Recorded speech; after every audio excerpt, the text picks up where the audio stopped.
Thank you very much, Jonas. I think we can begin. So thank you very much to everyone for connecting on the last day of July. Thank you very much for being here. We are now at our third session, online session about biodiversity topics. So today we have the great pleasure to speak about biodiversity strategy and transition plans. It's a very important topic for all the IDFC members. And I will let Jonas and his team to begin. Thank you very much, Jonas, and the floor is yours. Thank you very much, Ghislaine. Yeah, great to see you again. I think a few of you I see already that you have also participated in the earlier sessions. So great to see you back. To have you back. Yeah, actually, what we want to do I don't think I can skip the slide maybe because I have introduced myself already in the last sessions as well, and also Frankfurt School, who we're doing. Very happy to continue working and it's a very good relationship with Ghislaine and her team. So maybe before, as you have mentioned, we have already done 2 sessions, and the last sessions, as you recall, we discussed about financing for nature, the state of nature finance, of the different finance landscape. So again, before we start, a quick question to you. Since we are a small group, maybe you can all just activate also your microphone. We can do that as a more interactive way. So you either can, if you cannot activate, just scan the QR code and or go to slido.com and provide what were your key takeaway from the lesson from the last session on the last session for a few weeks ago, or you just activate your microphone and then we have this a bit more interactive as well. Yeah, happy to hear what were your main takeaways from the last sessions. Anyone wants to? Okay, there's one typing already. It's also good. If you don't want to type, then you can also just activate your microphone.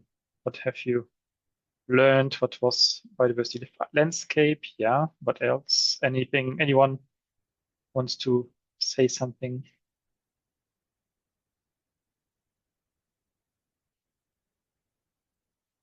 Okay, you're typing. But you prefer the typing part? Also fine for me. Then and maybe do it this way. Blended finance, yeah, definitely. It's also part of it. Oh, too different. Especially this is important, especially for you and your daily work. Exact ecosystem a lot. Oh, so good. Finance, good. Blended finance, yeah.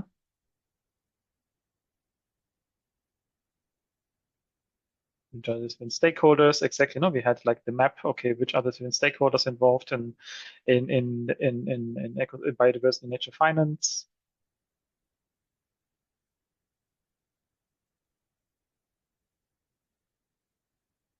Great. Public and private actors, exactly. This is also what we have discussed in one of the sessions, and one of the sections, exactly. And I think also another part, I think just like to recall, we also learned, okay, that when we're talking about biodiversity finance, we're also talking about a lot of like different flows, right? We're talking about financing flows to create a positive, to be nature positive, to create benefits to nature. But we're also talking about harmful financing, to subsidies, for example, which are harmful for nature, etc. So these we have to distinguish always. When we talk about it, also from that perspective, we are addressing it. And I think this is we could really see when you remember that Fabian was showing. Okay, there are much more financing flowing to harmful activities than to ecosystem or beneficial activities for nature, etc. So this is like what we have discussed last time. Exactly. So as Ghislaine has said, we have completed the first 2 sessions. Today is the 3rd session, and then very much looking forward. I saw quite a few will also be joining then the on-site days in France, in Marseille, from the 8th to 12th of September, and then we have 2 more online sessions where we'll be looking at about other topics we don't have addressed yet. So today, as Elaine has kindly introduced, the idea is really like to look a bit about like yeah, biodiversity strategy, decision plans. You just mentioned this is quite important, but also a quite new and evolving topic. You will see, and we structured is in the following way. So first, we will have a bit deeper look into the global frameworks guiding biodiversity strategy. You might be familiar with a lot of it, but I think it's a good also to recap and also to see and to identify what it actually means for financial institutions in that sense. So we look at the evolution of global nature policy, but also look in current trends and frameworks. Then the second chapter is we have a lot of lessons learned already from during the last years from especially climate transition plans. So we will look, okay, what are the lessons learned for that, and also what could be like, or what are the different roads to achieve a nature positive environment. And last but not least, then we are looking at there are lots of many different concepts out there. You will see it and during this presentation, we will try like to demystifying a bit. Okay, what is the biodiversity strategy, nature strategy? What is the roadmap? What is an action plan, etc. So we will have a look a bit about demystifying and to distinguish the different concepts that we know what we are talking about. And last but not least, we will have a look, okay, what are the different nature transition plans, how they are, what they look like, and what are the current discussions about them. So I hope this will be helpful for you, as I said earlier, or earlier in other sessions as well. If you have any questions, just please activate your microphone, write it in the chat. And so we have kind of like a lively discussion as well, which is always helpful in these kind of presentations. I think also like since a lot of you are working on a daily basis also on biodiversity and nature-related topics in your respective institution, please feel also free to share your experience, what you have learned, what you have seen. Yeah, because you are not all of you are already experts also in that field. So please feel free also to make use of that. Good. Then let's start. Let's look a bit about the global frameworks and guiding the biodiversity strategy. And before we start that, I think it's important again to distinguish the two main concepts or approaches towards when you're talking about not only biodiversity in nature, but also like in more financing, green and greening finance, and so to understand what the difference again is. I think most of you might be familiar with that, but the main idea is really like for financing green really means increasing the flow of financial resources, for example, into activities that support conservation or could be sustainable use and restoration of biodiversity ecosystems. It means also, for example, channeling investments toward projects that deliver tangible nature positive outcomes. In this case, talking about nature and biodiversity. We can talk about, for example, or think about reforestation, think about habitat restoration, sustainable agriculture, or green infrastructure. So really here, the idea is really like, it's about expanding the pipeline of investments that protect and generate nature. So it's like in a nutshell, what is it all about? On the other hand, greening finance, you might also familiar with that, is really like it involves embedding climate environmental factors, biodiversity risk, for example, but also making out of opportunities. For biodiversity, for example, it could be identifying, managing risks linked to ecosystem degradation, species loss, and natural dependencies. It could also mean, for example, strengthening safeguards in that sense, or improving early risk identification. So also like where impacts can't be avoided, then also it means also mechanisms for minimization, restoration, or offsetting could also be in place. So this would in a nutshell what in a nutshell what greening finance in this sense means. It's important to understand that because we now will deep dive a bit locally, understand, okay, where all the how the financial sector is engaged already with nature since very early. In the pre-70s, the focus was rather like on addressing business impacts on nature. So looking on the inside-out perspective. Then in the 1970s, in the 1972, there was the first global meeting on health and human environment in Stockholm, which took place, which was the really first global meeting in this sense. And later, this also set the pace also to the 1992. I think everyone is familiar with that. It's like the Rio conference, which took place in Brazil. It was not only about climate change, but it was really like the ground or the foundation for the three Rio conventions, no, the first of the Convention on Biological Diversity, UN Framework Convention on Climate Change, UNFCCC, and also the UN Convention on Combat Desertification.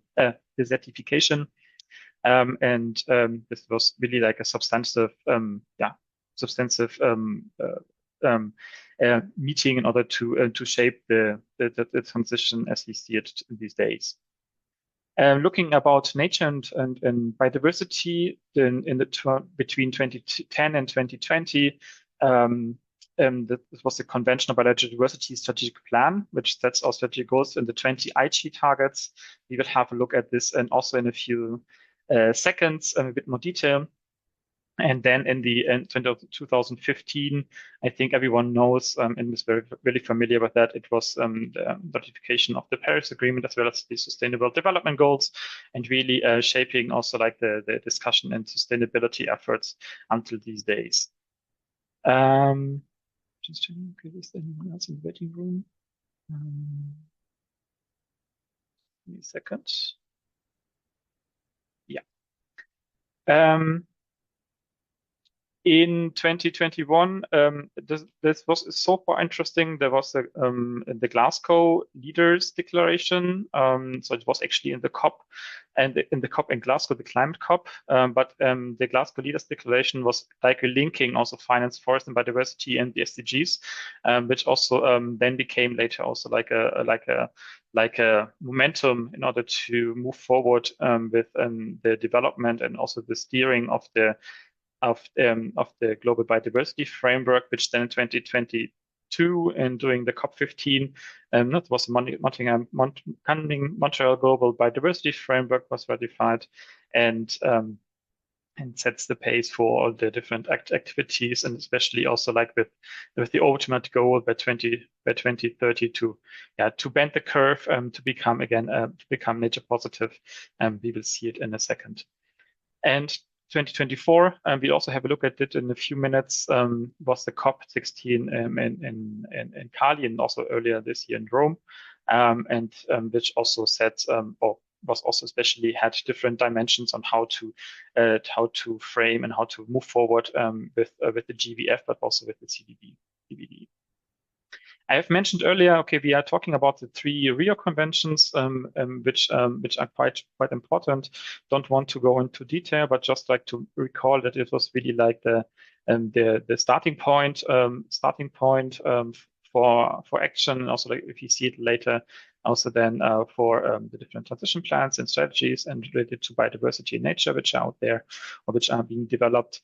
But in much more interestingly, to really like to see, okay, the three conventions have a lot of like topics which can create synergies between the three of them. Each of them has like certain individual and on the national level plans and strategies already in place, or is fostering them. For example, UNFCCC, you are familiar, I guess, with the NDCs, the National Determined Contributions. Concerning the CBD, we're talking about the national action plans to halt biodiversity loss, and for UNCCD, we are talking about the LDN targets, etc. If you look about the synergies, yes, definitely you might be familiar with a lot of topics which are addressed through one or even more of the different conventions. Think about ecosystem adaptation. No, we are addressing this in the context of the climate change negotiation, especially on adaptation, but also could also be addressed through the Convention on Biological Diversity as well as the other ones. So I think there are a lot of different topics which we should not only see from one single perspective, but definitely from the three different convention perspective.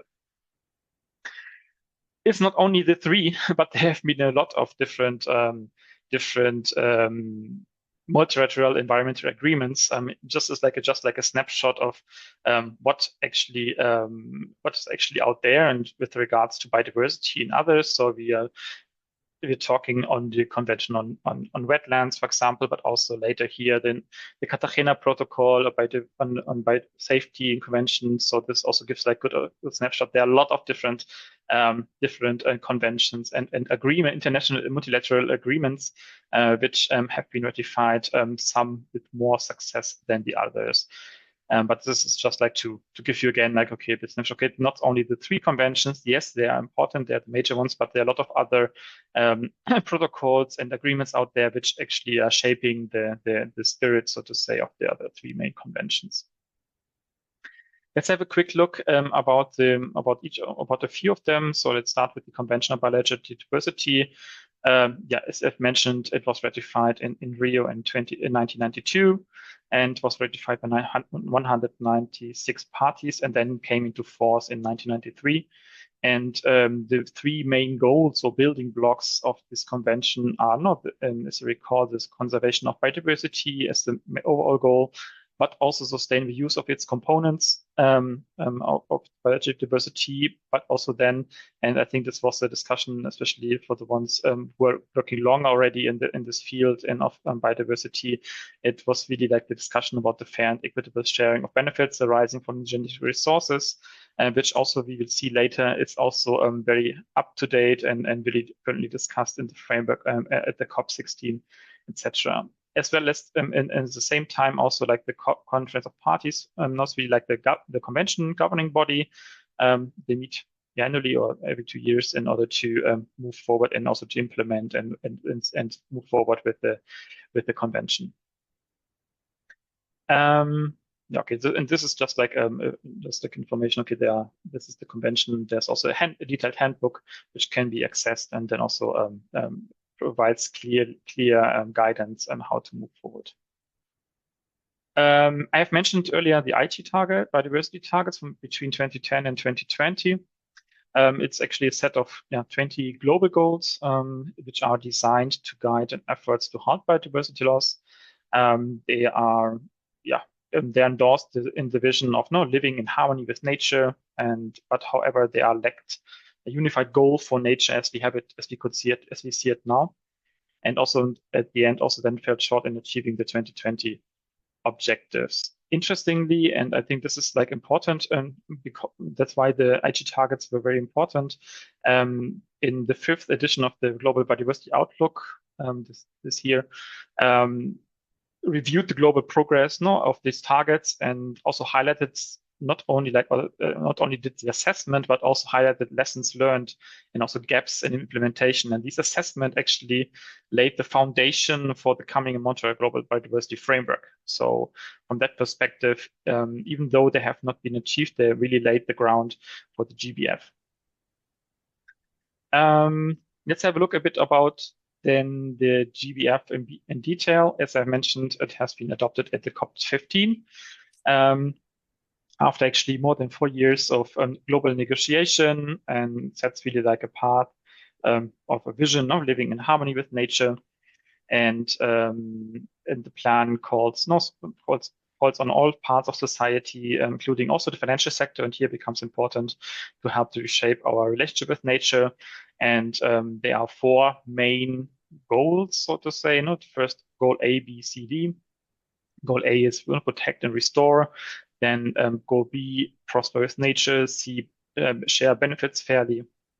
And goal D, then invest and collaborate. And as you can already see, especially looking at the financial sector, goal A on halting and reversing loss, as well as goal D on aligning financial flows with nature, are important for the financial sector. There are 23 global targets for urgent action. We also have a look at them later, but let's have a look first why each of these different goals or how they are linked to the financial sector. This is important for us in this framework. So looking at goal A, it's really focusing, as I've mentioned, on halting and reversing biodiversity loss, with an emphasis on ending ecosystem degradation and preventing species extinction. And the critical part is here really like to achieve this goal in addressing the role of harmful financial flows. Recall, no, for example, harmful financial flows, for example, to harmful subsidies, etc. In the agriculture sector, for instance. So that's mean that financial institutions are actually called upon to align the portfolios and to align the portfolios accordingly, as I said, not only to increase investment to conservation and restoration, but also reducing financial activities that are negatively impacting biodiversity. This requires a combination, I think, as is mentioned, also like of impact measurement and productive engagement, for example, no, with the banks, investees or clients as well, and also shift towards supporting nature positive economic activities, for example, through stakeholder engagement. Goal B, prosper with nature.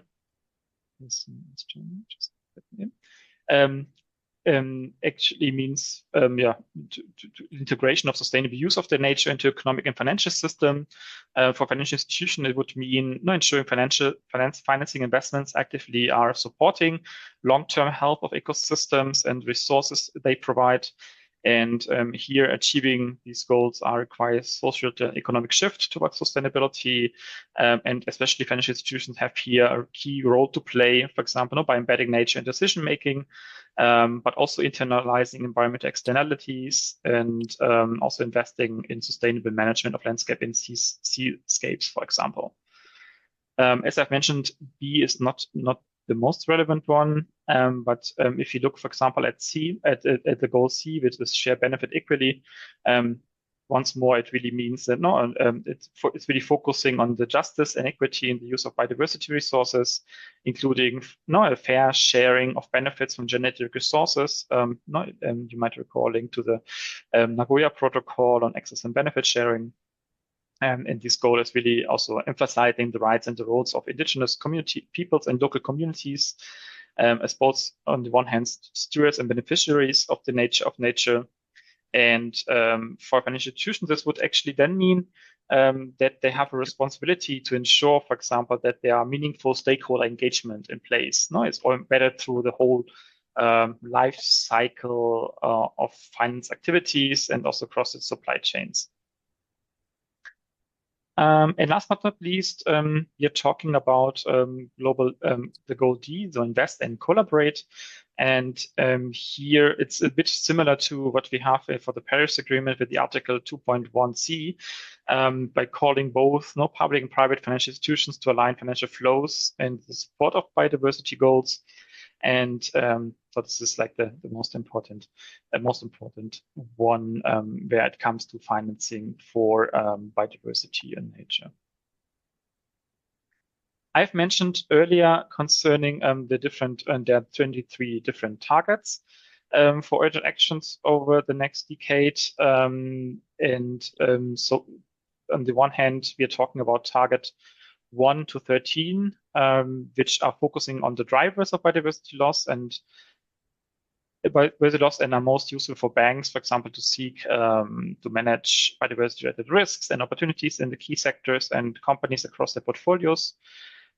Here, then we are talking about the targets 14 to 19. These are aim to create an enabling environment, offering, for example, clear expectations for how, for example, financial flows should be aligned with the GBF. And these targets also highlighting then the roles of the financial institution and businesses in transforming economic activities to support nature. And last but not least, there are the targets 20 to 23, which emphasize the need for capacity building and inclusive governance, for example, ensuring the full participation of indigenous peoples, local communities, women, girls, and biodiversity decision-making. For banks, especially, you see it here already, especially there are three main targets which stand out. First of all, the 14 is really calling for regulation policies that align both public and private financial flows with GBF goals across all sectors. Then we have number 15, which is talking about disclosure, especially about the risk, dependencies, and impacts, as we have learned in one of the earlier sessions as well as goal 19, which is requiring mobilizing financial resources, 200 billion 200 billion annually in biodiversity finance from public and private sources to close the global nature finance gap. We have heard this in the last meeting as well. If we can also have a different look also at the first ones, especially and they assess the relevance for the key economic sectors. Here, especially the first targets 1, 2, 3, and 4 are really focusing on halting biodiversity loss, as I've mentioned, and restoring 30% of the planet's land, freshwater, and marine ecosystem by 2030. And these are especially relevant then for sectors, especially if you think about, for example, on the clients and from the bank perspective, not that for sectors who have like a direct physical footprint. For example, if banks are investing in agriculture, in mining, in energy, infrastructure, etc., or even other sectors which are really like relying on supply chains in sensitive ecosystems. The other ones, the next ones, 5 to 8, really are aiming to reduce key pressures on biodiversity. This could be including pollution from plastics, pesticides, or hazardous chemicals. And this set of targets is most applicable, especially for sectors with a high pollution of emission profiles. So, as we have said, as I just said, in the chemistry industry, agriculture, manufacturing, mining, and transportation. So, if you have clients, for example, or if banks have clients in these areas, then these are the most pressure and the most important targets in these areas. And last but not least, talking about the targets 9 to 13, it's really addressing how to support human well-being, including, for example, sustainable use of biodiversity for food and water and livelihoods. And these are then especially important for land and resource-based sectors. Again, agriculture, but also aquaculture, fisheries, forestries, which also all have a really kind of critical role to play in shifting toward nature-positive production systems.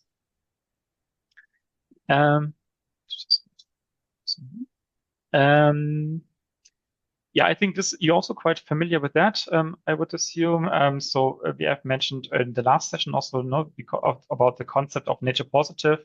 It's really like at the heart of the global biodiversity ambition.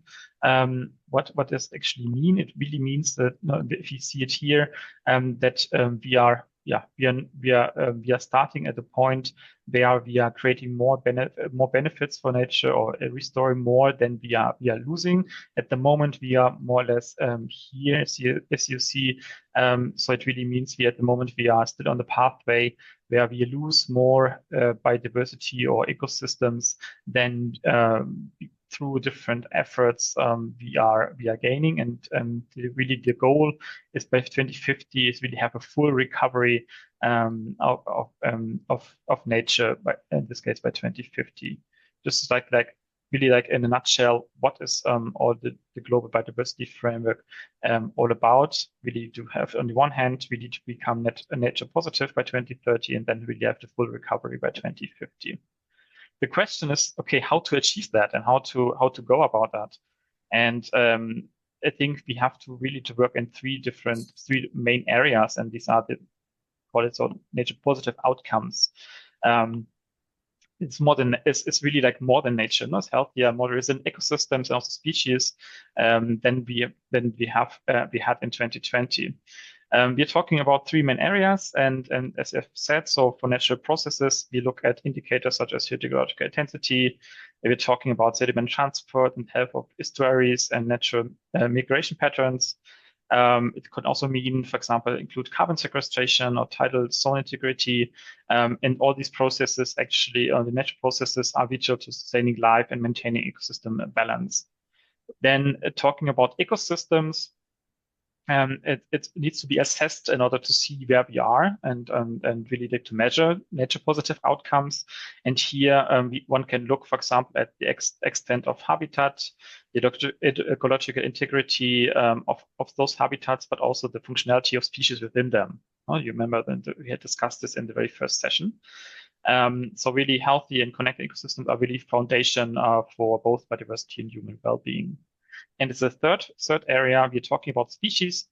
No, it means that we need to measure, for example, changes in abundance and distribution of species, extinction risk, for example, as we see here, but also talking about genetic, we also look at the genetic diversity in order to and these are really then linked to the Global Biodiversity Framework 2030 targets and indicators, which contribute and to how to really to become nature positive outcomes.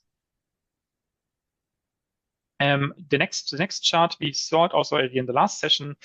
So it's really like again showing, for example, that we should not see biodiversity nature as a standalone topic, but really like also connected with for example the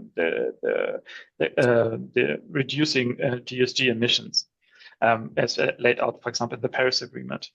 And there are three different phases in order to really to achieve the overall goals. So first of all, full recovery, but also to become really net zero. At the current stage, or like in the stage in the phase 1, so it's a bit older already, but in the first stage, really was the idea really to set a plan, to publicly clear expectations, sending also clear signals, for example, like from the countries or regulators' perspective to markets and also societies, to prepare for this nature and climate alignment transition. In the first phase, the goal would be in this case to reduce greenhouse gas emission 50% to compare to 2019 levels. But on the other hand, also stabilizing biodiversity loss and also reaching a point of zero net nature loss, as we have said earlier. In the phase 2, between 2025 and 2030, so really starting from now on, we really need to shift the focus on the deeper action. That means at least 50% reduction of and achieving a net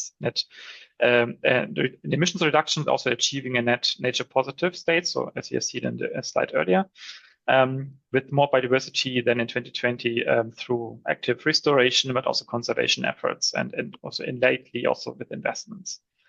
And last but not least, starting in the other phase from 2030 to 2050, the idea is really it's targeting the long-term outcome and the ultimate goal of the Paris Agreement as well as the Global Biodiversity Framework.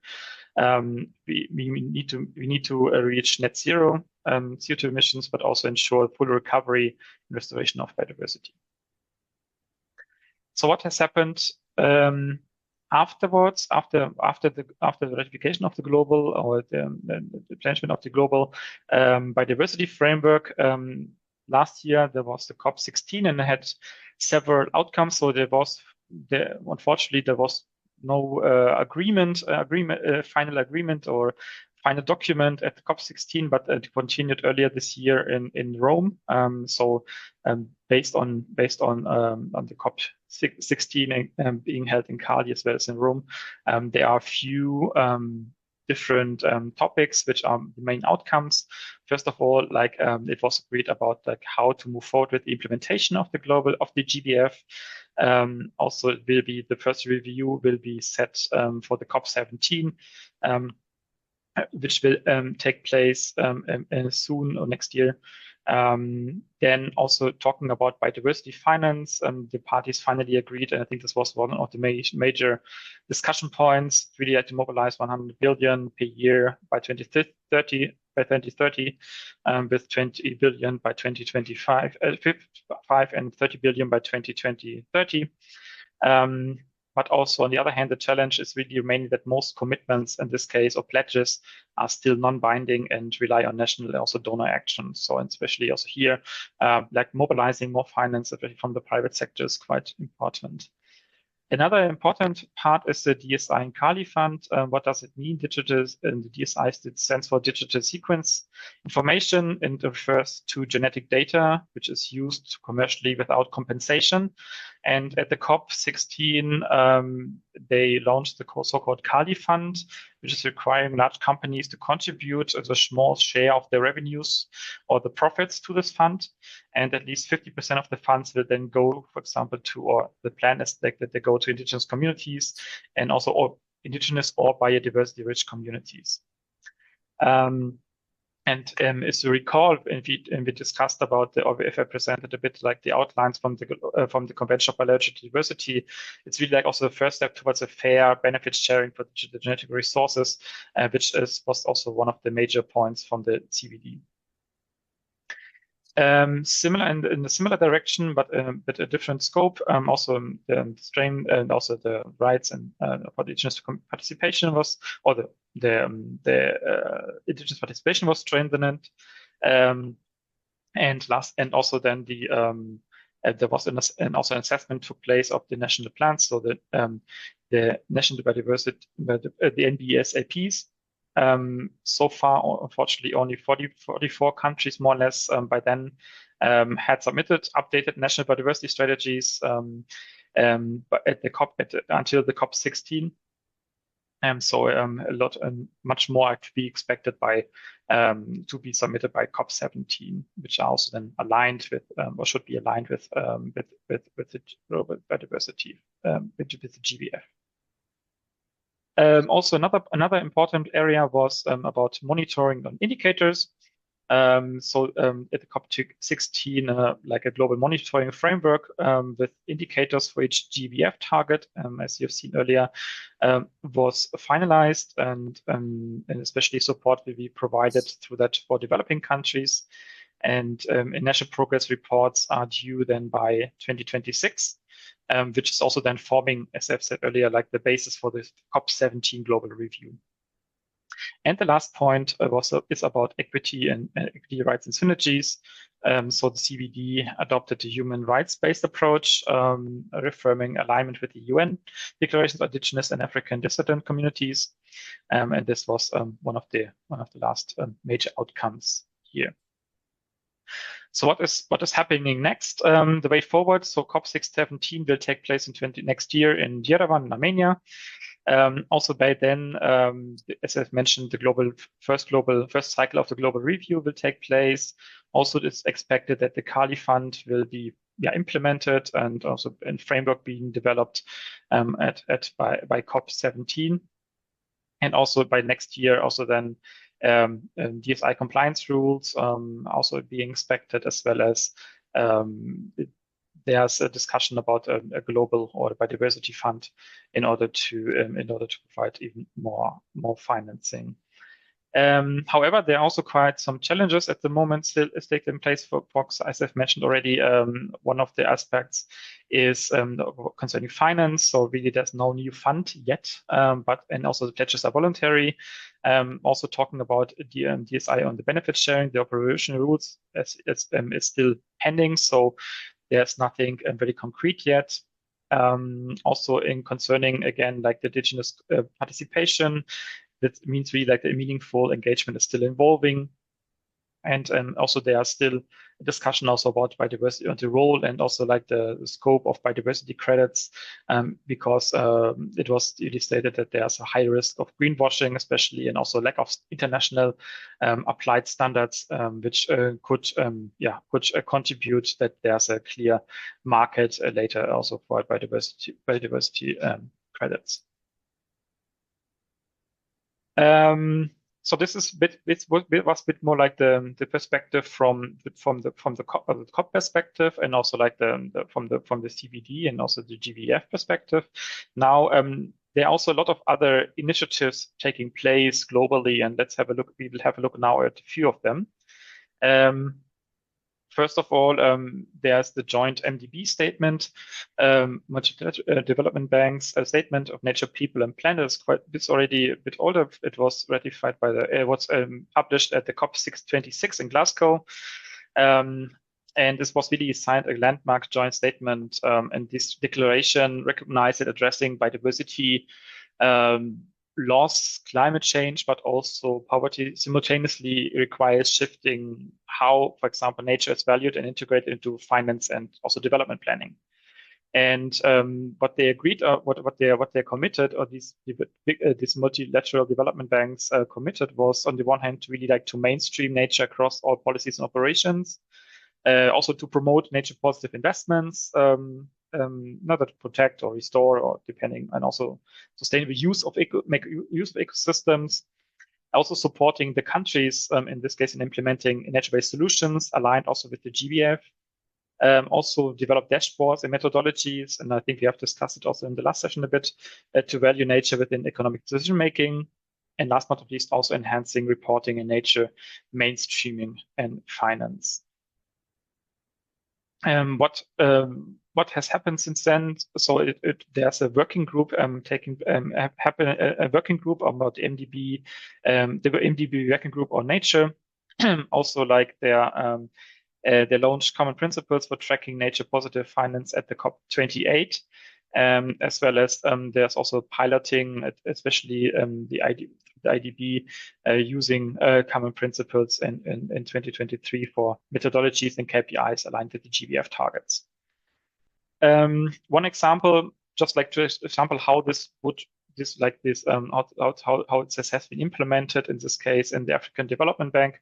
As a quick example, so the GBF, the IDFDB integrates GBF into its 10-year strategy and embeds biodiversity in its 8.5 billion replenishment, especially here prioritizing nature-based and conservation projects.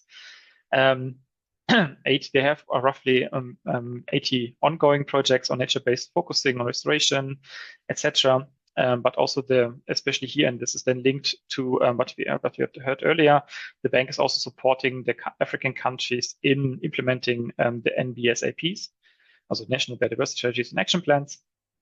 And also they are really much aligned also with the framework of TNFD in order to move forward, especially about nature-related financial reporting. There are, on the other hand, there are also trends happening through different regulators globally. So really supervising regulators around the world are increasingly recognizing the climate and nature-related risk are both a serious challenge to the stability of the financial system.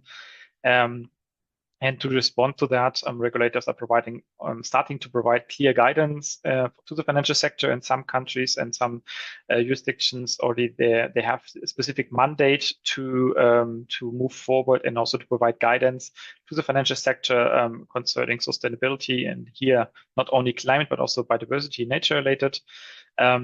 For example, talking also about global initiatives such as the Network for Greening the Financial System, and also providing guidance for supervisors, and the European Central Bank is also providing guidance for financial institutions, helping banks, insurers integrate climate and also nature risk into their strategies and risk frameworks. And last but not least, also they are conducting, they're starting also to conduct comprehensive studies to better understand, for example, on the first hand, nature-related risk, which then later also could lead to, for example, nature-related stress tests in the different jurisdictions. We had a discussion a few weeks ago with the European Central Bank, and they are already assessing it, but they mentioned they are because biodiversity or nature is still like still has like a data issue and data problem or lack of data. They're still not yet in a situation that they could, for example, conduct like a nature-related stress test in the European Union, but they are on the way. So they are doing a lot of research and a lot of investment in research at the moment in order to come up with that, because they have definitely seen this or nature biodiversity loss as a serious threat to financial stability in the European Union. And here, yes, as I just said, and this is similar, this is outlined, or the strategy here is also outlined in the European Central Bank's Climate and Nature Plan 2024-2025. And they had published last year, I think was it January, definitely early last year. So what ACB will do is, on the one hand, they identify activities across the three critical areas here. So they support, on the one hand, the transition to a green economy, assessing the economic impact of climate change, but also evaluating the risk posed by biodiversity loss and ecosystem degradation. And then they are also integrating climate scenarios into macroeconomic projections, sharpening, for example, it's supervising expectations of banks to account for climate and also nature-related exposure. And as the last point, also they're advancing work on nature loss and degradation.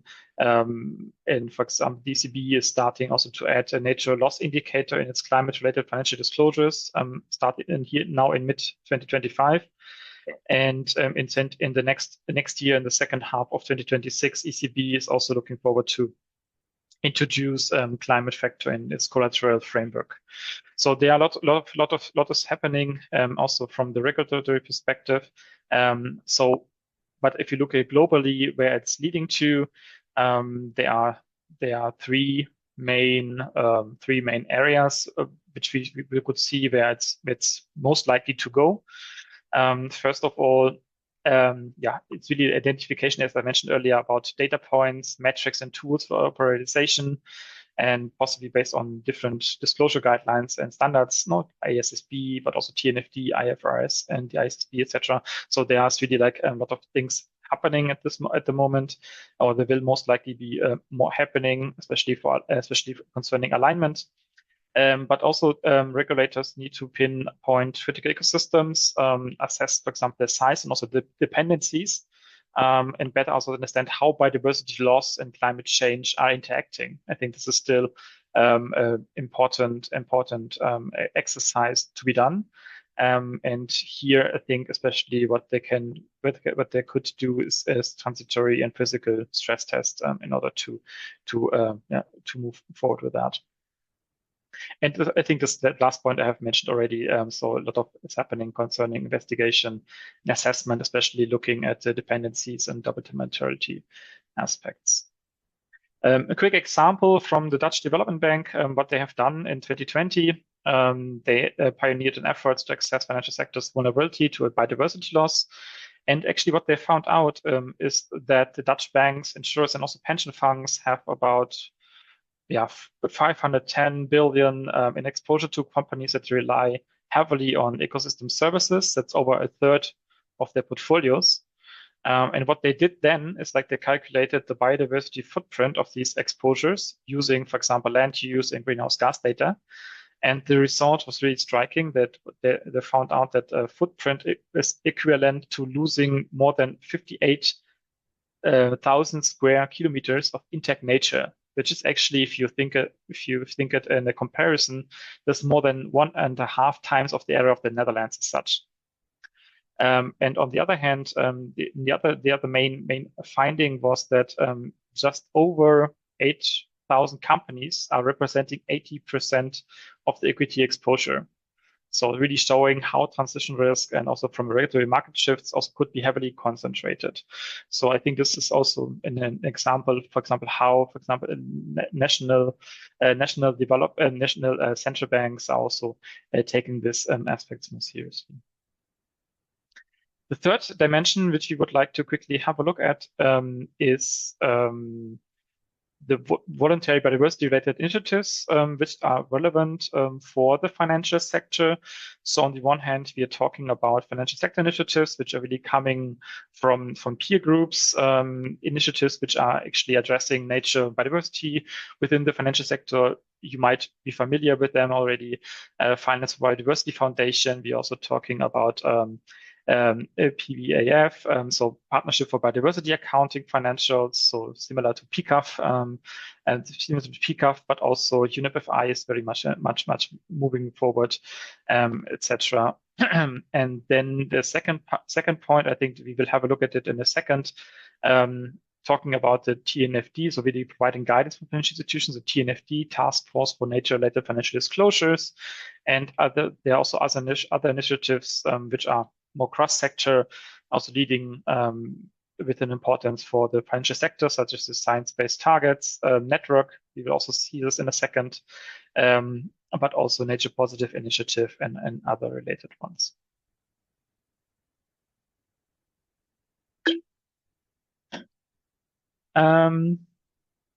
Yeah, let's talk a bit quickly about the Task Force on Nature-Related Financial Disclosures, TNFD. I think everyone has, of you have heard about it already.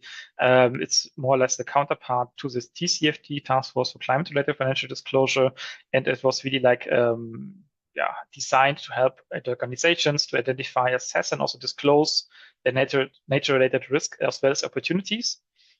And it really, in this case, you will see there's quite a lot of similarities. Also, again, also the TNFD is also structured along the 4 dimensions: so governance, strategy, risk, and impact management, as well as metrics and targets. And it's also, and importantly to mention, also like the TNFD is really like supporting the alignment with global frameworks such as the GBF, but also the SDGs. So there's really really a strong link, and we will see it in a bit more detail also in a second. In the heart of the TNFD, there is the so-called LEAP approach. It really helps organizations to understand and also to act on nature-related issues. It also, maybe to provide a bit of background, really it also like responds to clear feedback from market participants, no, who indicated that there's a strong need for a practical and also how-to guidance, not just also, okay, you need to disclose, but also actually identifying, assessing, also managing nature-related dependencies, impacts, risk, and also opportunities. So the LEAP approach, as you call LEAP, the first dimension is there are 4 phases, so to say. The first phase is like locate the interfaces with nature. That actually means to identify where the organization interacts with natural systems. This includes, for example, direct operations and supply chains, but also geographies where ecosystem services play a role in business. The second is evaluate dependencies and impacts on nature. So really like looking at the organization or the organization examines how its activities rely on and affect biodiversity, ecosystems, and also nature capital. And actually, this is building the foundation also for understanding the materiality and also the exposure in that sense.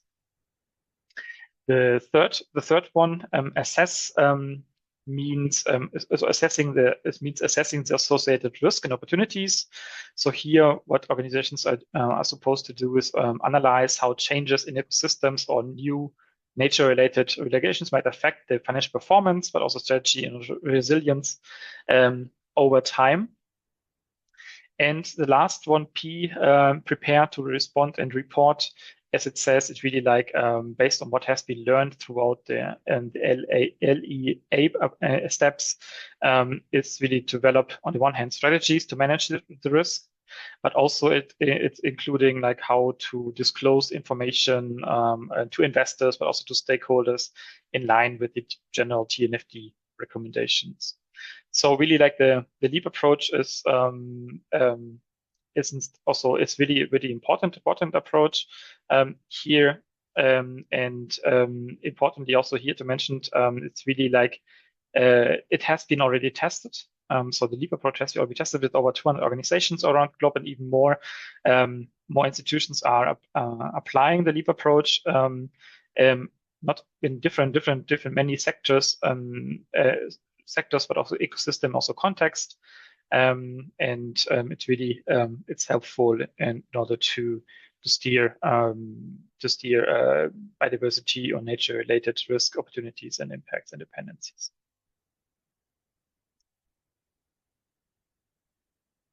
Maybe we very just stop here and really quick question to all of you. Any one of you has already worked with the LEAP approach? You did already the exercise in the institution. Maybe you can just activate your microphone or write it in the chat. Maybe we can hear a bit of experience from your side. Would be interesting because a lot of you, I know, also looking at the participant list, are quite advanced already also with that. So maybe you can share your experience to the others.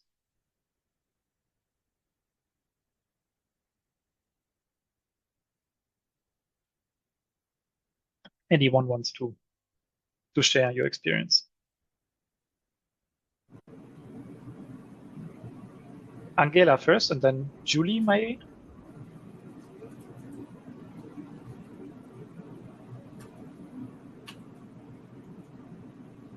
Angela, Tomin, you had activated your microphone. Do you want to come in? Hi. Now I'm unmuted. Hi. Yes, hi. Hi, this is Angela. Sorry, I have a Angela, question. sorry. Question to the presentation from before. So I wait till you're done with the TNFDA question, yeah? Okay, good. Then Julie, you want to share your experience?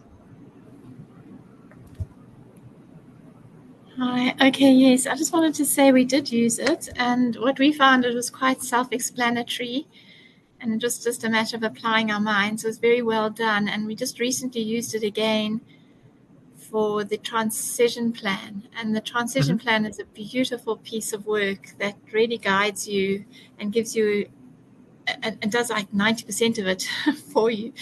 Yeah. We have to put in our metrics and our analysis, and it saves you all of the rest of the time in collecting the relevant frameworks and global good practices right in front of you. It was very, very useful stuff.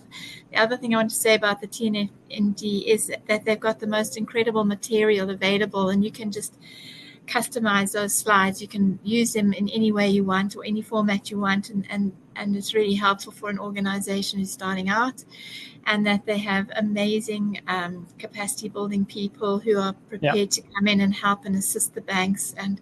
And if they're a phone call away, and we asked them to come and address our ESG unit, and they did a fantastic job of that, and they're available to help.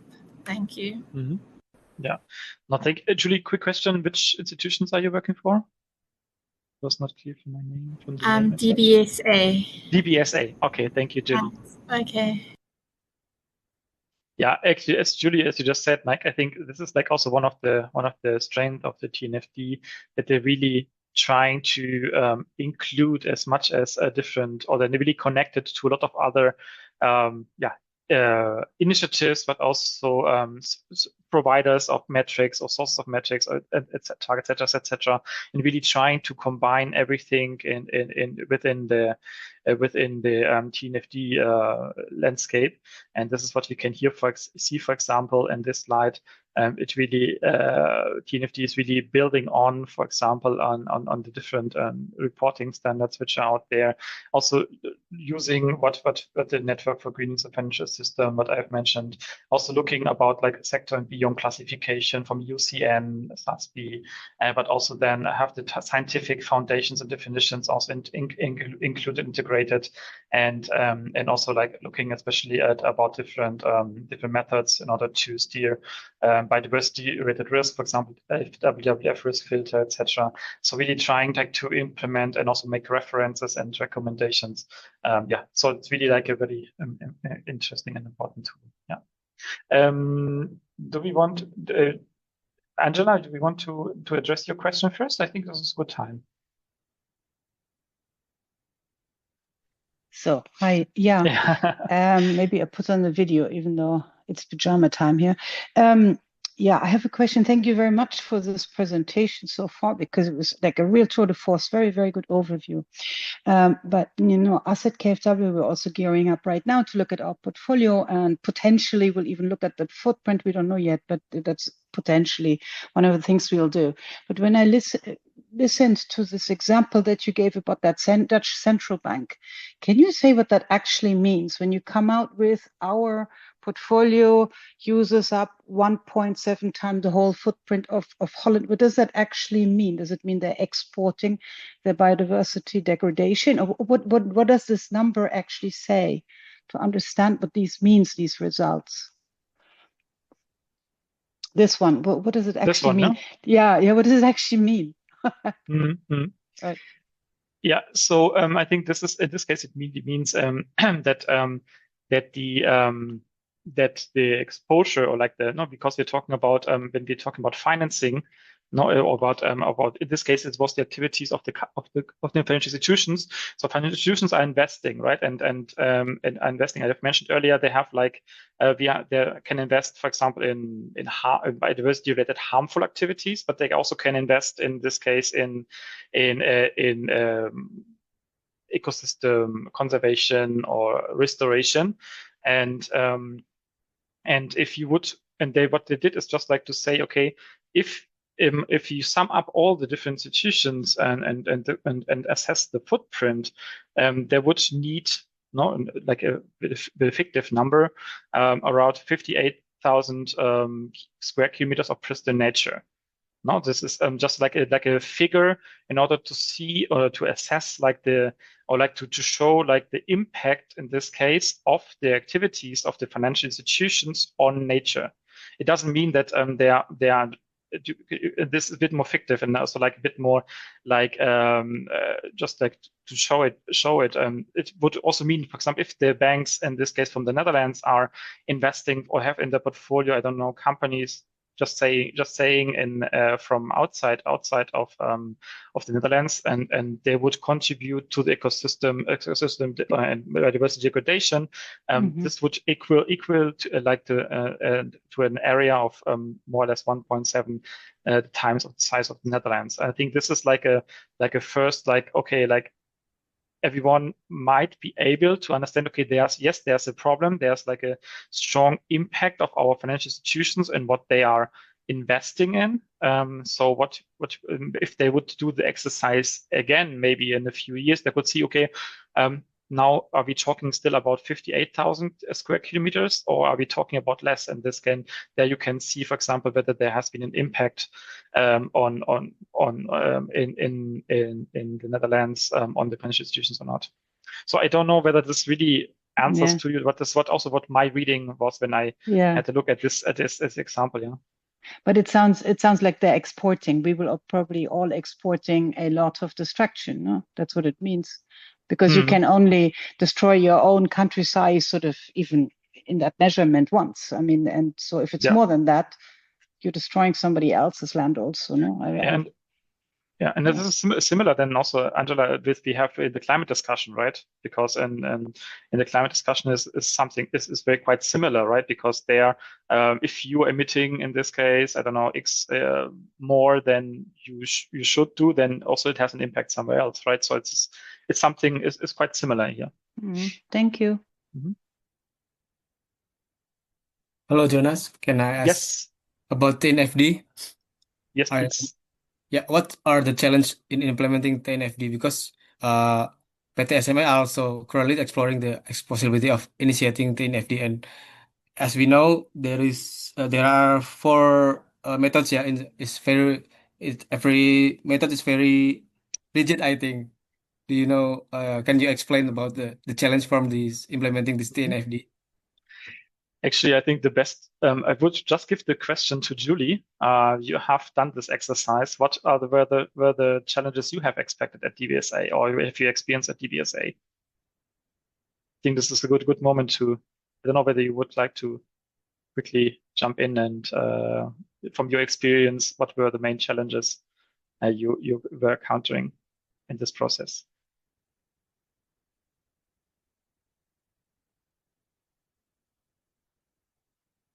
Julie, are you still here with us?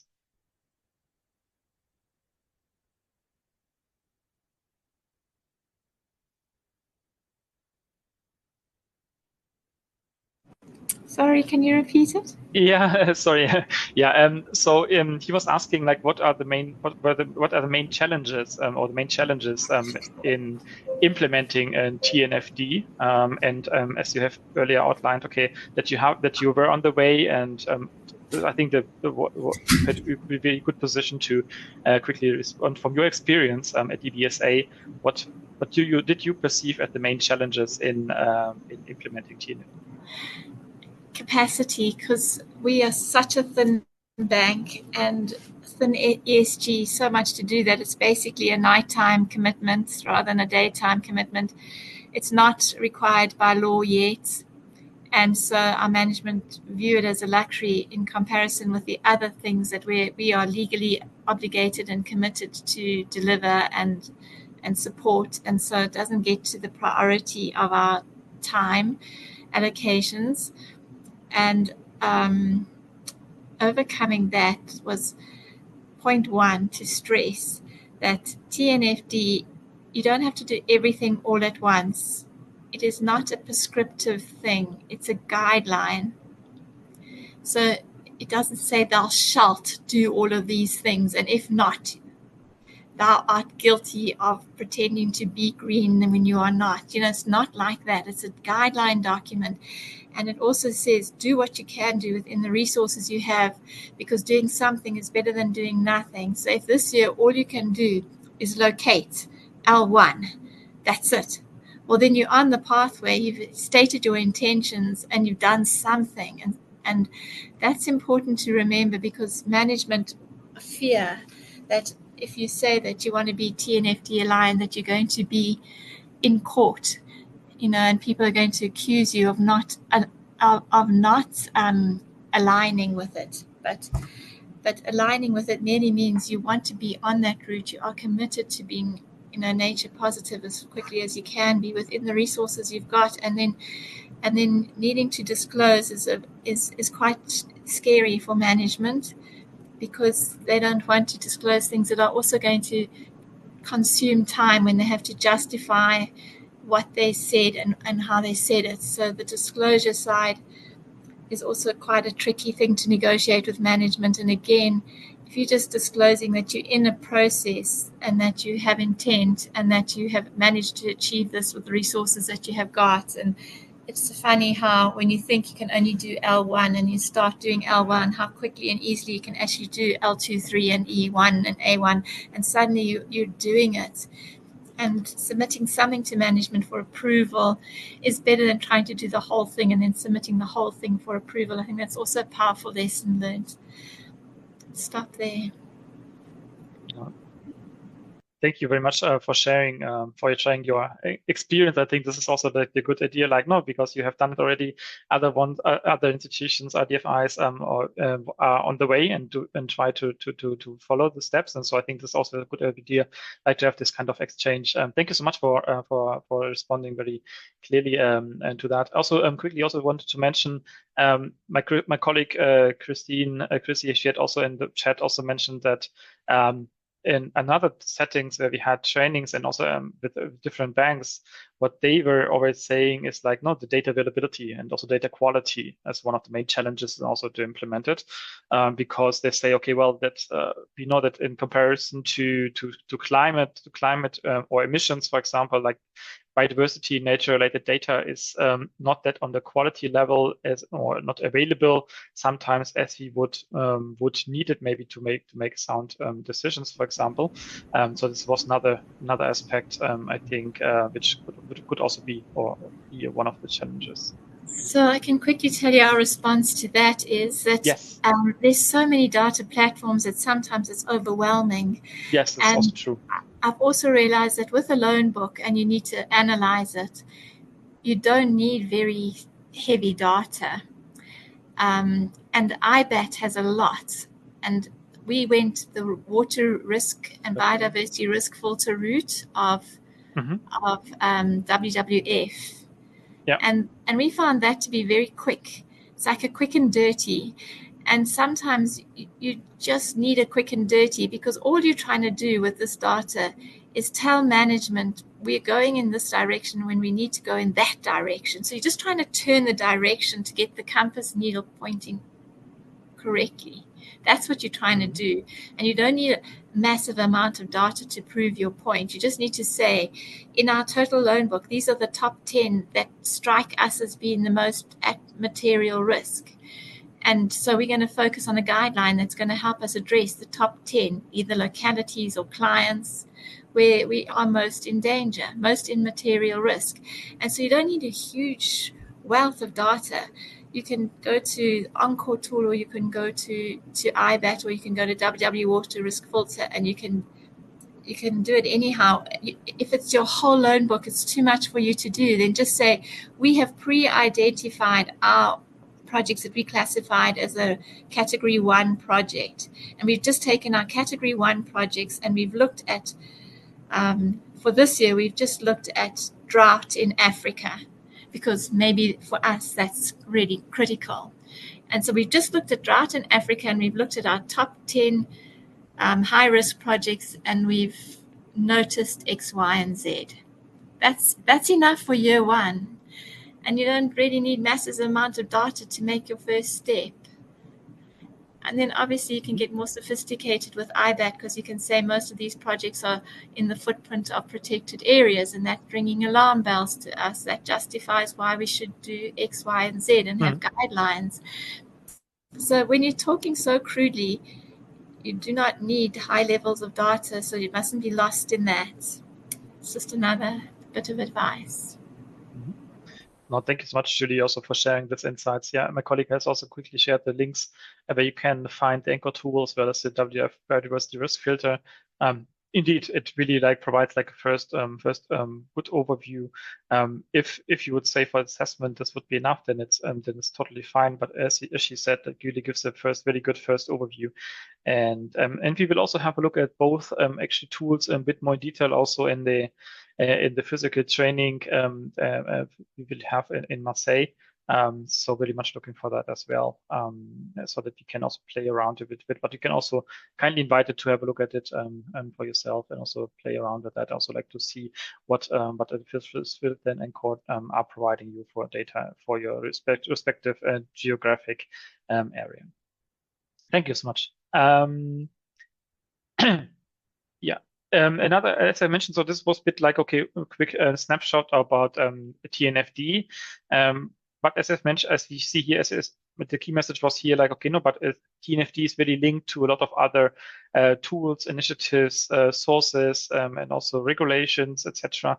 And one of them, and I think this is also companies starting with that, is looking really about science-based or scientific evidence-based decision making. And here the science-based targets network, SBTN, is quite helpful for that. What science-based targets mean is actually really to have measurable, actionable, and time-bound objectives based on the best available science that allow actors to align with Earth's limits and societal sustainable goals. And this framework is grounded in the latest, as I said, latest science with global goals as a GBF, SDGs, etc., and also planetary boundaries, and really provides clear step-by-step, as you see it here, approach also to understand impacts and dependency on nature, even prioritizing actions where it matters most, no? Similar what Julia said, and integrate also nature targets into core business strategies. So the first step, it means assessing. So it really helps business how they connect or how they interact with nature and across their operations and value chains. This includes, for example, identifying where activities depend on or negatively impact key ecosystems.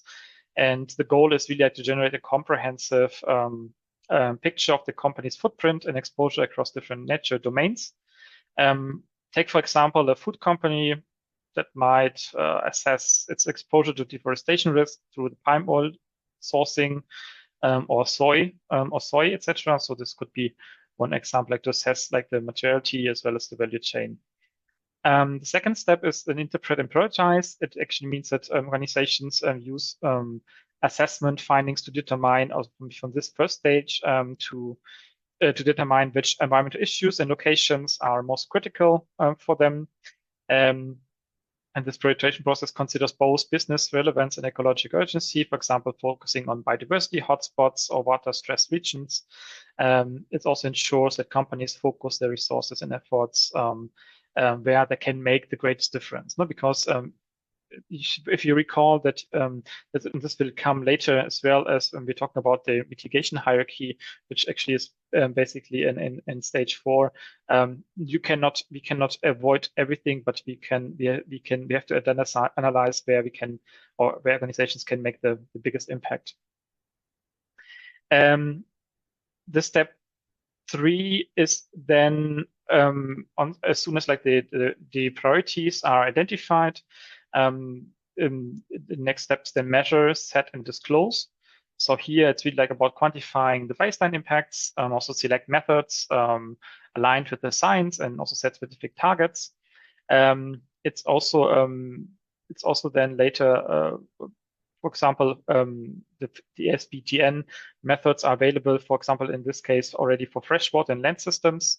Also, there's additional guidance for biodiversity in ocean systems. So I invite you, I will put the link later in the slide. It's really nicely showing how these three areas, so freshwater and land systems, also biodiversity in ocean systems, can be assessed through the science-based SBTN.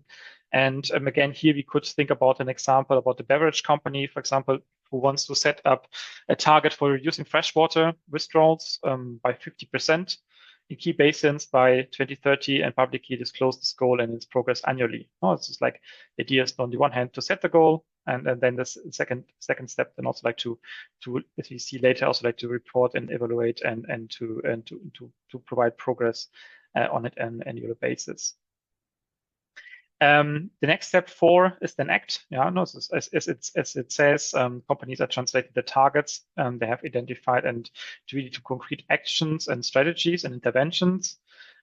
This might involve, for example, transforming agriculture practices. If you're talking about in agriculture in the companies in the agriculture sector, but could also be restoring degraded land or engaging suppliers or investing in nature-based solutions. And SBTN here is emphasizing systems, more like a system thinking. Like trying, what can I avoid? Where can I reduce? Also, what needs to be restored or generate, and where can I really provide a transformation? So this really like the hierarchy, the mitigation hierarchy, which is also outlined in other steps as well. And last but not least, the final step is tracking. As it says, it's really like starting like monitoring the progress over time using indicators which are provided by SBTN. And this is enabling then the organizations, banks, or companies also like to adjust actions, adjust the actions to address new risks they might have not seen in the first step, as also Julie nicely mentioned. It's really like you have to start somewhere, and it's improving and evolving over time. And also, on the other hand, also transparent reporting also reinforces credibility for the institutions, for the bank, and also helps organizations to track on their way. And this then becomes very important for transition plans, and also how to move, or how they are on the progress to move forward for a nature positive future.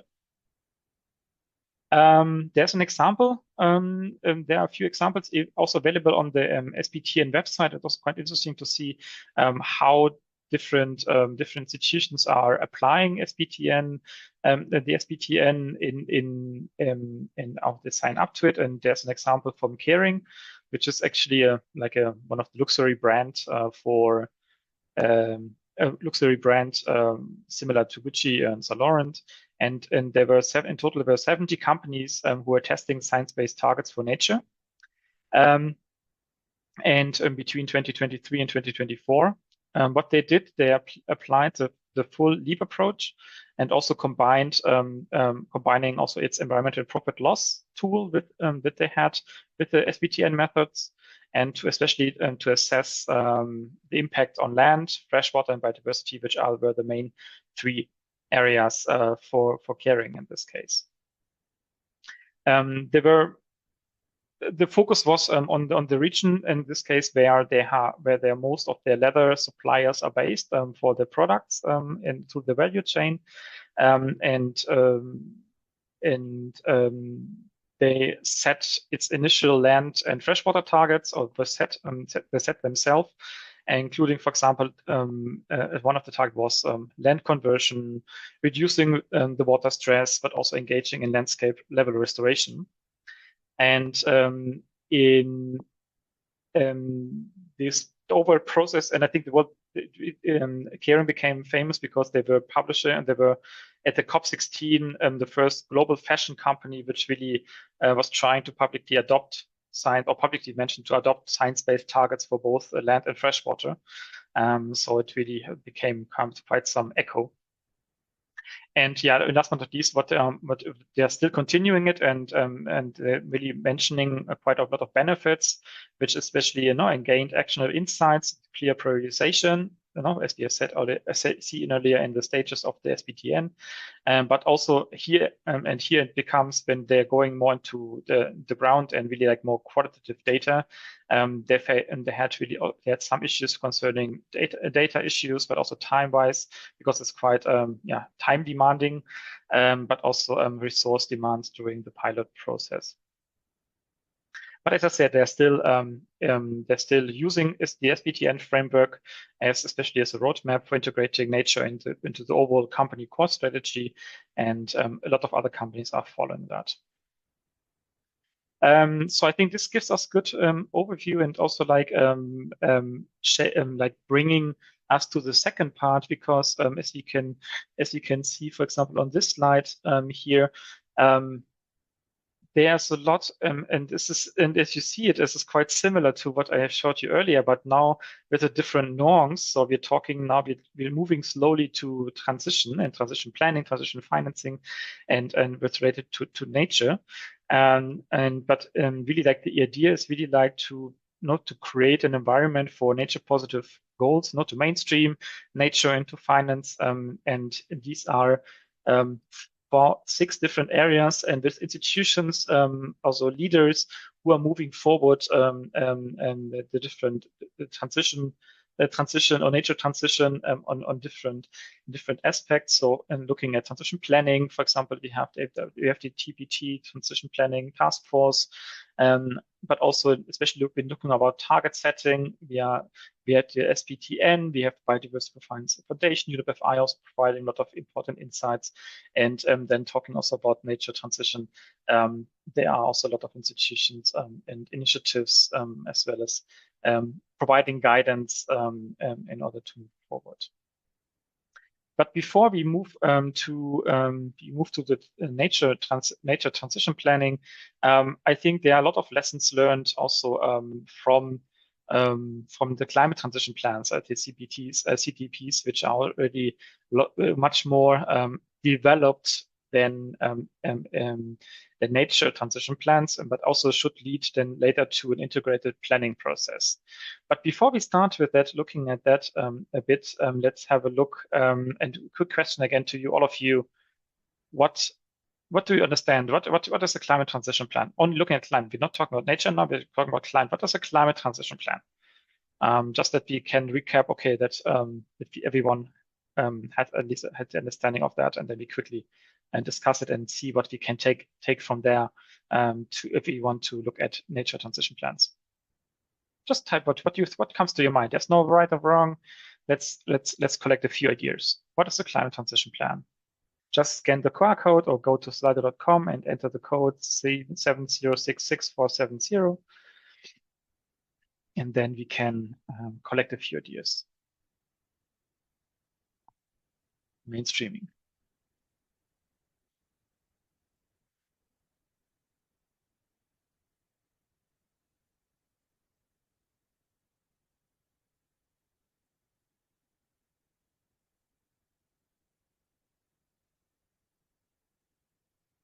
Wait a few seconds. A lot of you are typing. This is very good. Let me collect a few things.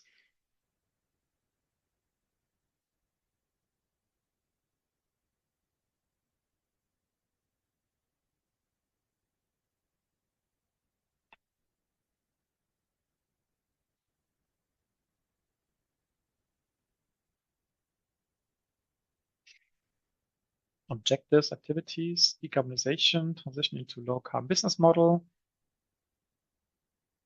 adaptation and mitigation, carbon neutral plan, gradual strategic plan, yeah. Decarbonization, the important part, yeah. Road to reach the Paris Agreement, yeah. This is nice, yeah. Action to plan achieve the climate target, yeah, very good. Okay, wait one more second. Carbon neutral plan. Yes, wait one more participant who wants to contribute, and then we move forward.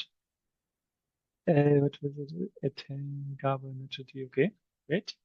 yeah, I think a lot of things are already very important here to mention, and maybe to quickly to bring us onto stage again. If you think back a few years ago, I think everyone was talking about companies and institutions were publishing, "Oh, I want to become climate neutral by 2050. I want to achieve, I want to reduce emissions by 2030, or have set themselves a target for 2030." This is fine. This was very much echoed, but now in the last years, especially like the trend or like the attention is goes more to transition plans. And actually, what is a transition plan is not that we just like say, okay, there's a certain target and we want to achieve a certain target in a certain year. But as you have mentioned already very nicely, the idea is really like how to go there. So really like to filling the middle, no, like to really to have a clear plan and an idea. What do I need to do? Or estimate also a bit of scenario, how my emissions, for example, if you're talking about climate targets, emissions, how they would change, and which actions I need to do in order to achieve my targets. Really, it's like the way to that. So it's why also plan, no, like how to achieve the transition. And this is just an example, just an example here, like how this could look like, for example, on the first stage. Okay, no, the company might expect there's an activity growth because of the extension or the scope extension between a certain year, but then they would gradually start like reducing emissions in own operations, but also in the value chains, and then really thinking about, okay, I could in building energy efficiency reduce my emissions by X%. I might use renewables instead of traditional energy sources, and I would reduce my emissions by that %. And then also like looking at the value chains, also efficiency in products and use phase, but also decarbonization of electricity mix in operating countries. The company, for example, is working and then would achieve a certain, that's in this case, a 2030 target, or even later in case there are other measures in place, also like to achieve my 2050 targets, for example, to become net zero. So in a nutshell, the idea is really like to fill, so to say, the gap between, okay, I have my baseline, I have a target, so how do I want to go there? I think this is like in a nutshell what it is about. And so this is what we can see. It also, as I said, aspect organizations over business strategy that lays out a set of targets and actions. So both targets and actions supporting transition towards a low carbon economy, including actions such as reducing its GHG emissions. The definition comes from the TCFD, and you can see it here also very nicely. We're talking about the overall business strategy as such, and transition plan is really one action, one tool in order to in the overall strategy. We're talking about the climate strategy, and in there we have the transition plan, we have the adaptation plan.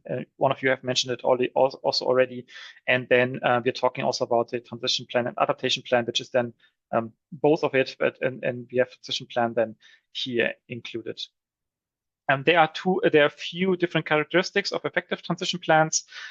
First, as this graph is also showing, really should be aligned with a strategy or with a business model. It's also anchored in quantitative elements, including climate-related metrics and targets. It's also subject to effective governance processes and also in governance processes. And it should be actionable, specific initiatives. So, for example, an organization might outline plans to reduce the scope 1 emissions. We're talking about scope 1 to 3 by, for example, and we're talking about scope 1 by, which is mostly the most easiest one, by adopting new technologies, for example, or shifting energy resources. And we're talking about scope 2, etc. Then it should also be credible. So if you go back to the other slide, it would not mean, okay, we have like a big bunch and a big bunch of like of what we want to do, but if the plan is really not feasible, could it be investment wise, but also like too ambitious, so it should be credible. It also should then be linked also like to finance plans, and also the challenges, uncertainties should also be considered, etc., as well as the overall political landscape. Transition plans should also be periodically reviewed and updated, because at least every 5 years. So it really shows, okay, really like where we are standing on in the transition to the certain targets. And last but not least, also they should also report it annually on the progress should be reported annually, and also to stakeholders and to investors, but also to the public, in order to even to supporting the credibility of transition plans. So this is in a nutshell, again, like if you recall what were the core elements for the climate transition. So actually looking at the pathways to nature recovery, we see there's this might be something very similar. So this is just another way of showing like what we have discussed earlier. Okay, we want to have like a global no net loss milestone, so to say, and also then full recovery. So in this case, they call it here net gain goal by 2050. So, and there are different pathways in order to achieve that, right? So, assuming we're 2010, so the business as usual case would just be okay. If you continue in the same pace, we might face a drastic decrease in species, but also disruption in industries throughout the economy. Now we have discussed about the dependencies for example, on certain ecosystem services. If there's another pathway, could be, for example, if you are increasing conservation efforts, also diversity enabling solutions, which, for example, nature-based solutions, etc., or investments taking place. But there's also then the third one would be then like loss reduction solutions, really like trying to regenerate and also like to create net nature positive outcomes. So this is like how this could look like, how like a plan, like not a transition plan, but like different scenarios could look like if you're talking about nature. Just to recap, because we haven't seen it earlier already. But on the other hand, also like just before we move in a bit more detail, I think at the moment what is happening is something completely different. So what is happening at the moment, if you're looking at the Living Planet Index, in this case, it's really biodiversity is really declining and still declining. On the other hand, but I think you recall when we had a look about what are the international agreements which have been or the different protocols, the different conventions, etc., which related to nature and biodiversity, which you have seen at the beginning, they have steadily grown. They have, there are a lot of multilateral environmental agreements taking place, being implemented, etc. So we're talking about more than 100, but so far it really didn't have a strong impact.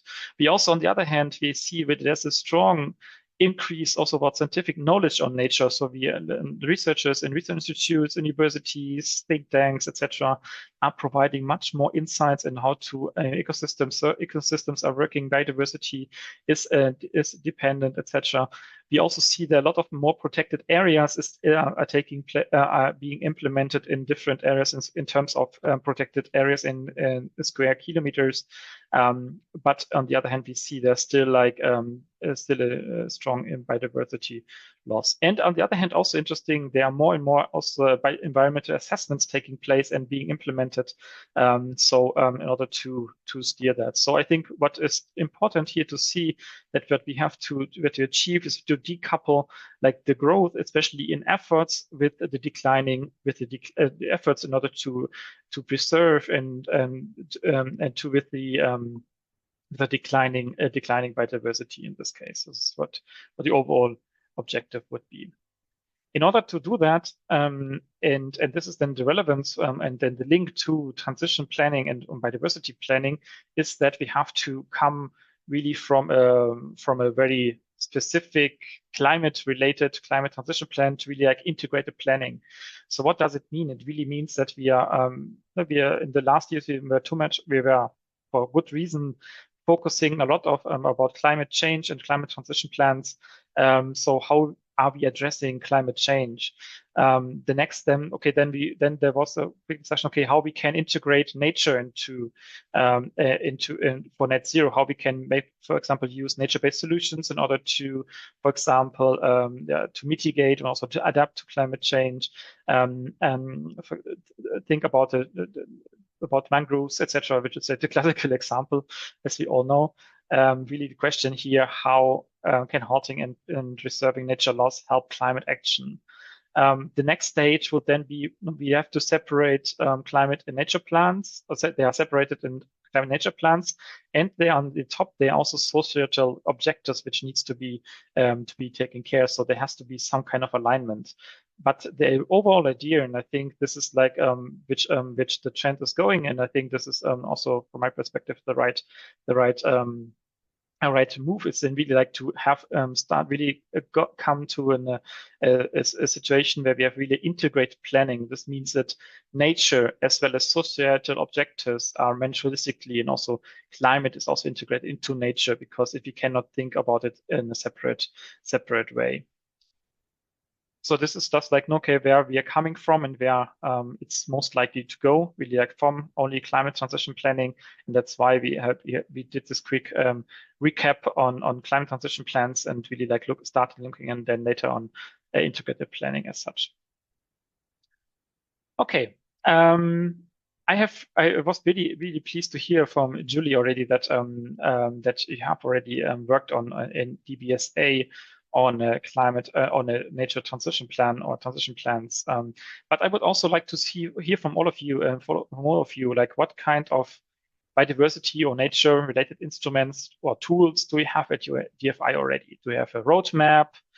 Do you have a strategy related to nature biodiversity already in place? Do you have a transition plan? We have heard it from DBSA already. And something else maybe which I have not mentioned here, or you just simply don't know whether you have anything. This is also an option. So please again put what you have here, what you have at your institution. Just respond that we have a bigger picture, what you have already, what you have done already, and then we go ahead. Just give you a few seconds so that you can fill it out. Or maybe anyone wants to say something as well. Also happy to. I mean, ours is not approved, so we can't say we've got anything. Okay, good. Okay, yeah, but you're working on it. Yes. Yeah. Okay. I wanted to also just show how I was doing it. And okay. Then I rephrase my question. Thank you, Julie. Then I rephrase my question. I would say, you can also answer to that if you are at the moment in the process of developing either a strategy, roadmap, or transition plan, then we make it more specific. Would that be helpful, Julie? Yes, so I just haven't got my cell phone to scan. Okay. I'm just useless today.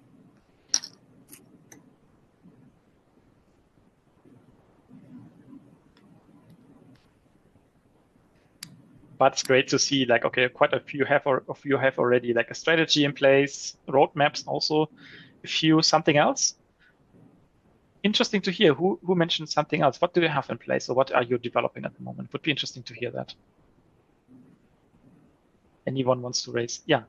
Hi, this is Gülçin from Industrial Development Bank of Turkey. Right now, we have only an environmental social impact management policy, which includes biodiversity assessments in the loan portfolio in terms of impact. Oh, yeah. But right now, we are working on a strategy to include more. For example, evaluating our dependencies and risks and impacts. We are just working on it. So the policy we have right now. Okay, great. Thank you. Thank you for sharing your insights here.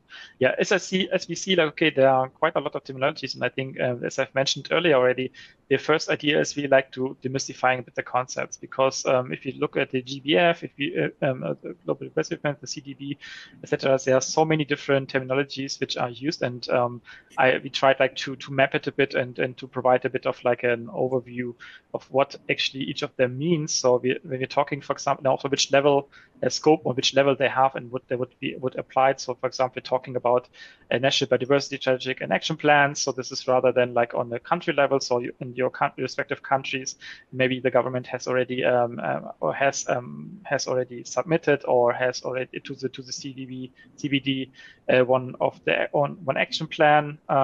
But they are also, and especially through the work of BioFin, UNEP-FI BioFin, especially biodiversity finance plans, which are also the country level plans to identify biodiversity finance needs and gaps, but also mechanisms. Then, and I think this is like a bit like what we have just seen also in the survey, biodiversity finance roadmaps, really, which is rather a strategic document outlining how FI could be a bank asset manager. It integrates biodiversity in the operations or in the investments. Then a bit comparison to that is the biodiversity strategy. So no, because while the roadmap is rather like outlining how to integrate the strategies, really like a commitment or a stronger document to mainstream biodiversity into governance, policy, and practices. It could be, for example, be part of CSR. We have just heard it also like our ESG frameworks. So this would be like what could be like a biodiversity strategy. Nature transition plans are as we have said, if you transfer it now from the climate transition plans, are really more implementation plan outlining the actions, the milestones. As we have said, similar to the climate transition plans, but in this case, how to reduce nature-related risks and also increase nature positive outcomes. Then there are other ideas as well, especially look at the companies, for example, to have nature-related risk assessments. You have just mentioned the overall ESG risk assessment approach. In a corporate level, there might be a nature strategy. Could be similar to a nature strategy, but framed with a broader scope of nature outcomes, for example, land or water, etc. Land and water, etc. There are also another terminology which we also sometimes hear is about nature positive pathways. So this is really like looking at the long-term vision on where we would like to achieve, what are the operations and what are the different measures in order to achieve a certain goal, and what is the pathway towards that end.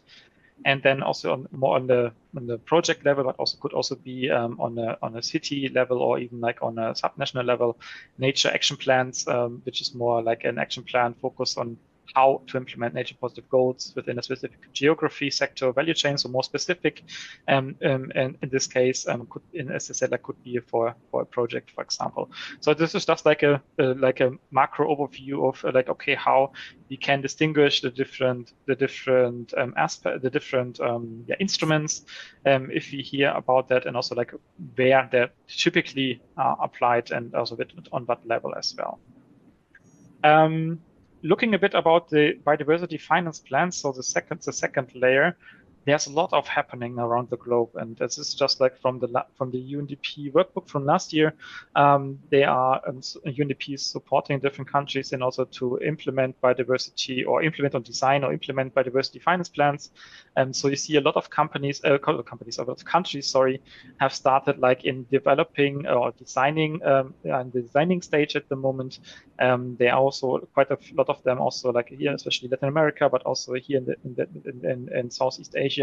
A lot of countries again, who are in the implementation stage, and there are also a few other countries also which are in the design stage, but not through UNDP, but on their own, or even with the support of other institutions.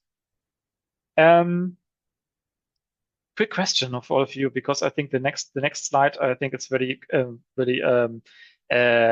familiar to all of you, and we're talking about If you're talking about how to integrate biodiversity into the organization, in this case, the DFI, I think the IDFC Biodiversity Toolbox is a very, very good tool. Quick question, like, and raise your hands up. Who has used the IDFC Toolbox already? I think most of you, right? I would assume, but just like quickly to recap, what is it all about? Really, this is a very good tool, and which also provides a lot of like insights and guidance for all of you. I think Julie, you have raised your hand.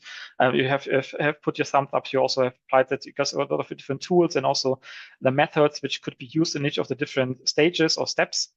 This framework is really providing an 8-step approach, support and the integration of biodiversity into strategies and operations of DFIs. And the first step is really then internal communication, convincing.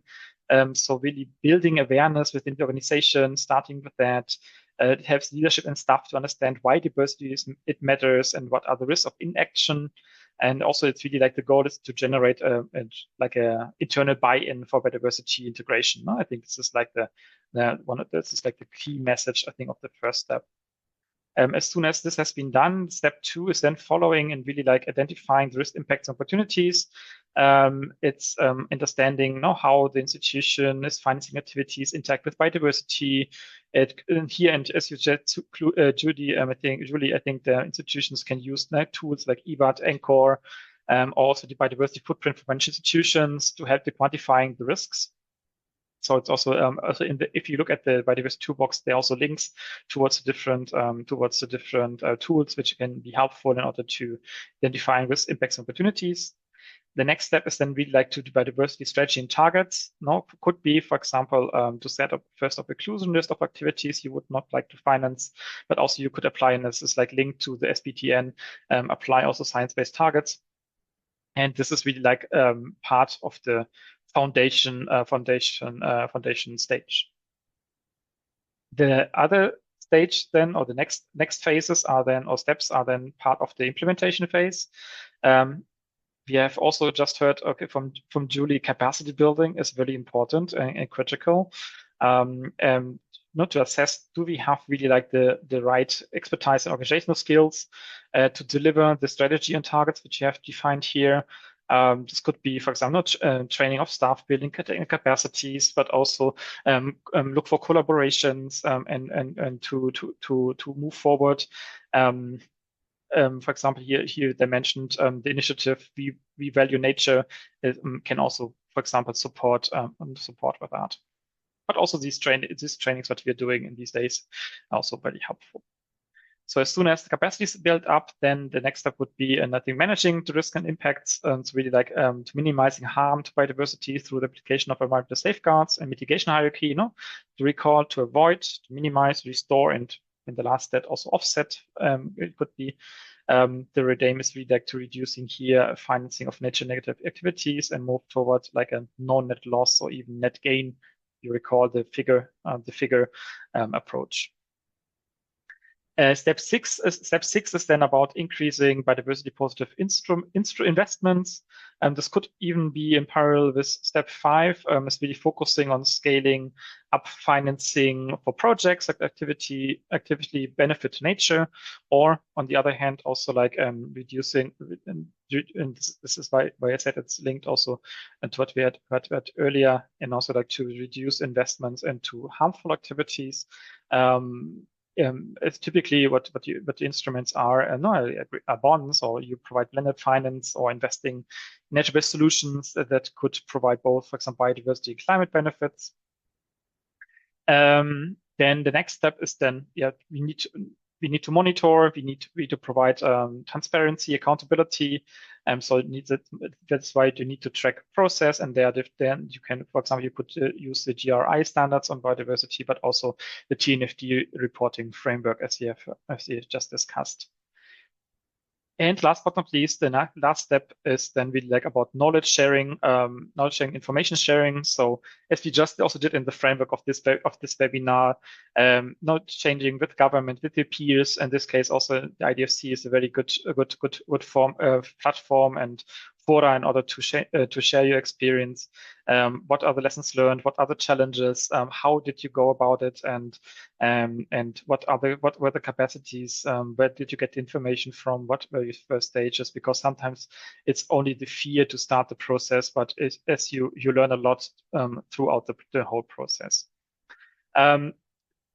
This also to mention that, okay, this is like this is presented like as really like a step by step approach, but sometimes also some steps are overlying. Also, for example,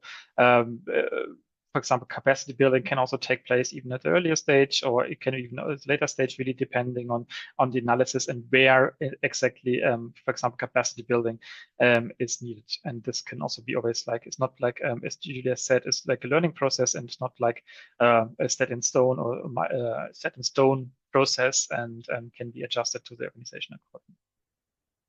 I would give you really only briefly an example like how BNP Paribas Asset Manager have set up their biodiversity roadmap. So they actually have launched it in 2021. And after 3 years, so again, thinking back, no revision, updated it again in 2024. In this case, the objective was really like to align it with the GBF. And they have set it up around, or they have set up their whole biodiversity roadmap across about 6 pillars. The first one is really like the forward-looking perspective, which is framing biodiversity with a broader sustainability vision. They call it the so-called 3 E's. Energy transition, healthy ecosystem, and equality. So really like in framing it in this way. Then the second pillar is about, for them, it was about responsible business conduct, which is involving strict screening criteria across high risk sectors, no? For example, like agriculture, palm oil, forestry.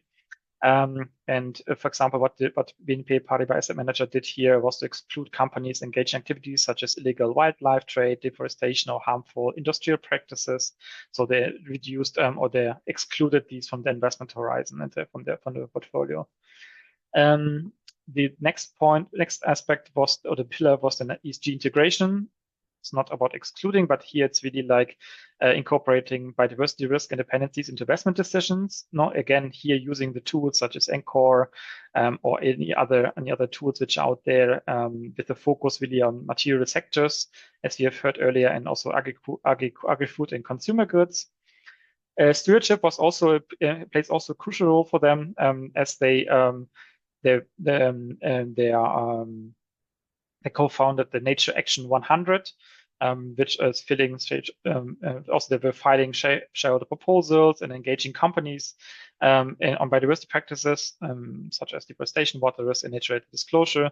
So really, engagement and engagement strategy. Here, sustainability in product range is then referring to the investment horizon. Also adjusting like the products accordingly to meet their targets. And last but not least, in the overall institution, also like in corporate social responsibility, CSR really like was focusing on the internal transformation, because they said, okay, we don't want to only implement biodiversity in our investment decisions or in investment process, but really like want to take all the employees also on the same path, on the same page, that that biodiversity or nature related issues are becoming really an intrinsic motivation or intrinsic motivation in the company. So what they did is, for example, employees had to participate in biodiversity workshops, or they initiated environmental volunteering initiatives. What else did they do? They did really like to create a culture aligned with positive nature positive values. It was mentioned here as well, training and operational impact reduction. So this is an example like how this roadmap and like or strategy in this case from BNP Paribas. But now let's have a quick look also like what are the nature transition plans? I think we have now discussed it quite deeply. So it's really like an integral part of the organization or business strategy. It sets out clear goals, once again, targets, actions, and also accountability mechanisms, and also resources. No, because I think it's not to underestimate that the transition might be costly at the beginning, but it has long-term positive also economic impacts, or can have positive economic impacts, to really like to halt and reverse to halt and reverse biodiversity loss by 2030, and also then to ultimate goal to be on a path to recovery by 2050. The TNFD also has really also again like linking back again to the TNFD because they have really nice recommendations. I think this is now also like for public hearing. They're recommending nature transition plans should actually also mirror the structure of the transition plans. And here what we can see here, there are different core components of a nature transition plan. First is like the transition plan should respond to nature-related risks and opportunities, similar to climate. For example, climate would respond to emissions and energy transition risks. Second element would then be like to contribute to a broader economic wide transformation, especially through actions that generate, restore, and protect nature capital. And finally, also like it should also address nature dependencies and resilience. Also here, especially ensuring that business continuity is not undermined by ecological degradation. So no, also like this is like if combining these three elements, then we can really speak about like a holistic approach towards holistic and strategic approach towards transition plan. Also, I think also important to notice is also like during the development process, also one cannot expect that there's a plan is exhaustive from one day to the other. Or similar, what you have said, Julie, is really like a learning process on the way. Well, for example, institutions could really start with a focus on a set of priorities. For example, in high polluting sectors, for example, and then continue gradually moving to other sectors as well. And include this in the plan over time. So that's why also I've mentioned earlier, also if you're looking back to transition plans in general, it's always important to revise them and also like to see where we are. Is there anything new which needs to be considered, etc.? And is it still relevant for my strategic operations in my bank or my company? And as content-wise, there are 5 different pillars. They are similar to the TCFD, which should be content of a transition plan. First, this pillar is the foundations. So this is like where the organization is really defining the overall framing and the scope of the transition plan. It also outlines how business model and the value chains will need to evolve to reduce nature-related dependencies and the impacts. For financial institutions, also this includes, for example, a clear articulation of transition financing strategies as well.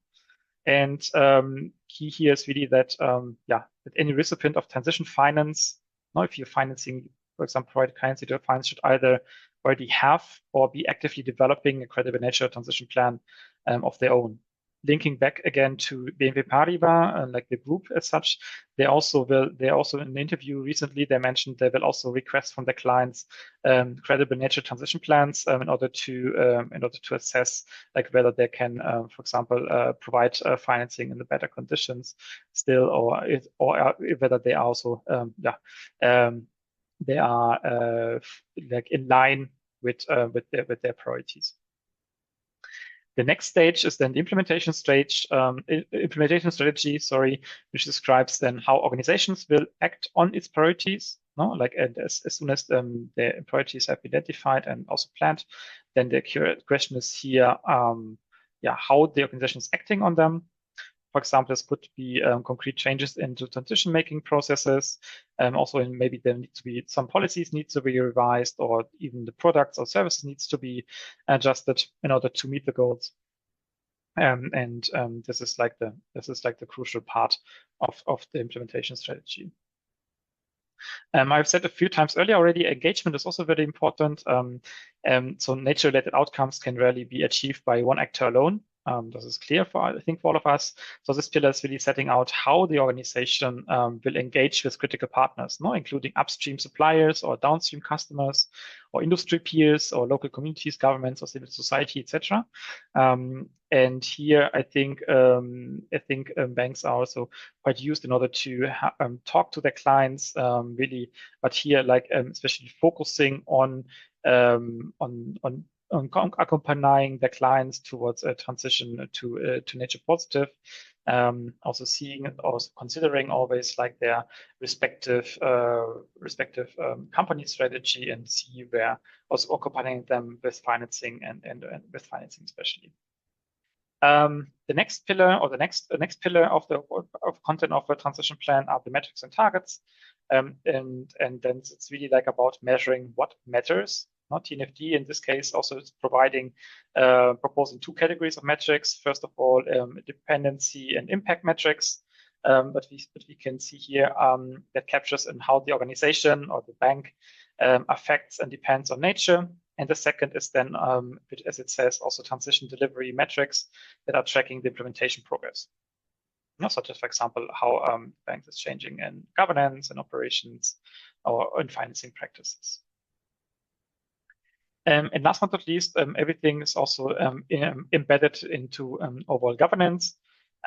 Strong governance is really the backbone of any effective transition plan. I think this is this holds true for climate transition plans, but also for nature transition plans, because it includes really setting clear roles and responsibilities within the overall organization and structure, ensuring, for example, there's board level oversight, and embedding nature really into a strategy across the whole organization. Also, similar as we have seen for BNP Paribas, it also means that the employees needs to be empowered. Also, management needs to be accountable for actions. For instance, also leadership must regularly reinforce the plan's significance. So it's really an internal structuring and communication, and also which then also leads to a culture of integration. So really, these 5 pillars are providing a structure for developing and delivering the transition credible, linking back to credibility, nature transition plans. And I think this is the way forward. Really briefly, only to mention similar, there are 3 guiding principles with the AAA, so to say, for a nature transition plan. First of all, there needs to be a level of ambition that reflects the urgency to act. As we have mentioned, really thinking back about the other graph or the other figure I showed. We have a holistic, strategic, and also a rounded approach to the transition. That means its ambition could capture opportunities, but also minimizing future risks. I think this is also one of the important aspects, and also protect and enhance the organization long-term viability. I think this is needs to have a right level of ambition. Here, it also means for action, it really means that we need the organization, or the transition plan really needs concrete actions. It needs, on the one hand, short-term actions, short-term steps for actions, but also long-term. Because we are talking about, in this case, a transition plan towards a certain end, a certain goal, and we need short-term steps to achieve certain milestones, but also more long-term actions in order to achieve the overall objectives and the overall targets. And the last point is also accountability. I think I've mentioned it quite a few times already. Accountability really is supporting or enabling delivery through the robust governance, and also reporting systems in place.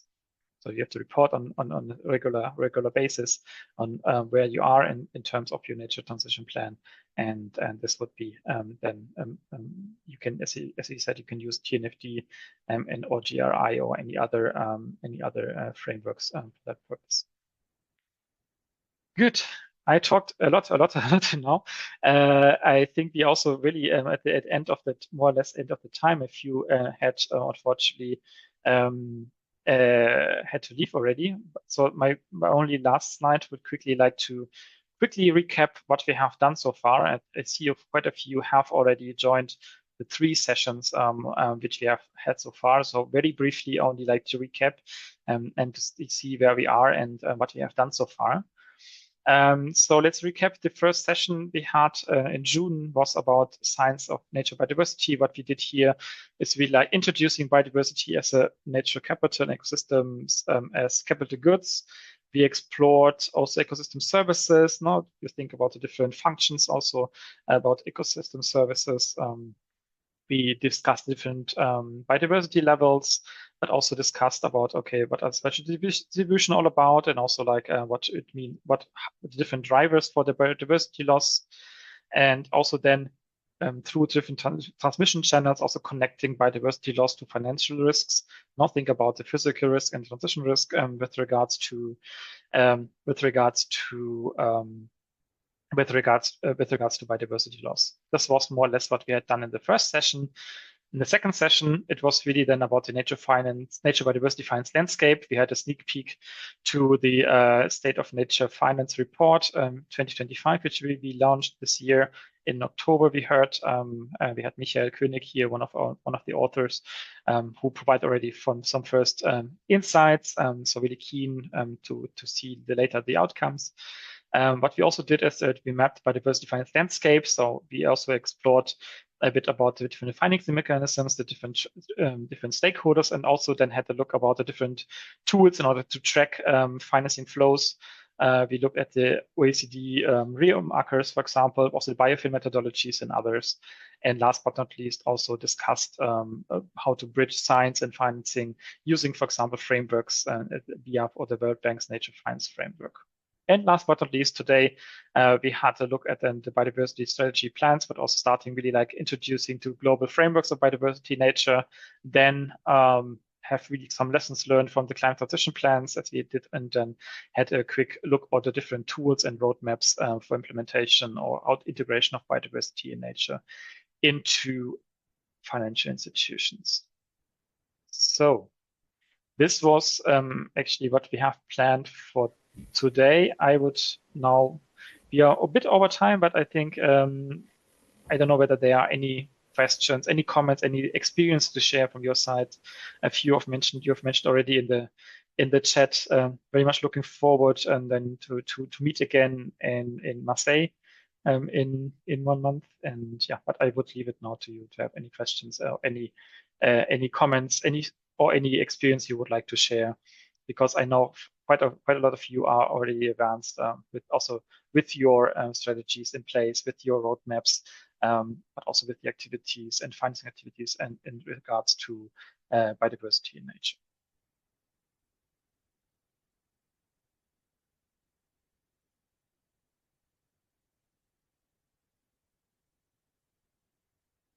You can also use the chat or just activate the microphone.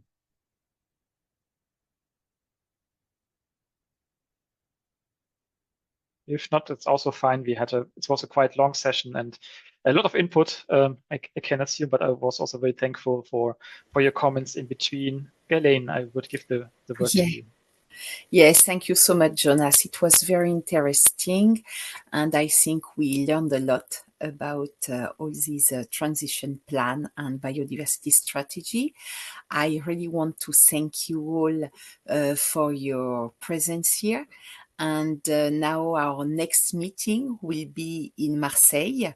We will be with Jonas too. And we hope to see you. Until now, we have 28 participants registered. So I think it will be very interesting to share and to learn peer-to-peer. It will be very inspiring week in Marseille. So I will close now this third session, online session, and I see you all in Marseille. Rodrigo? Hi, Gillian.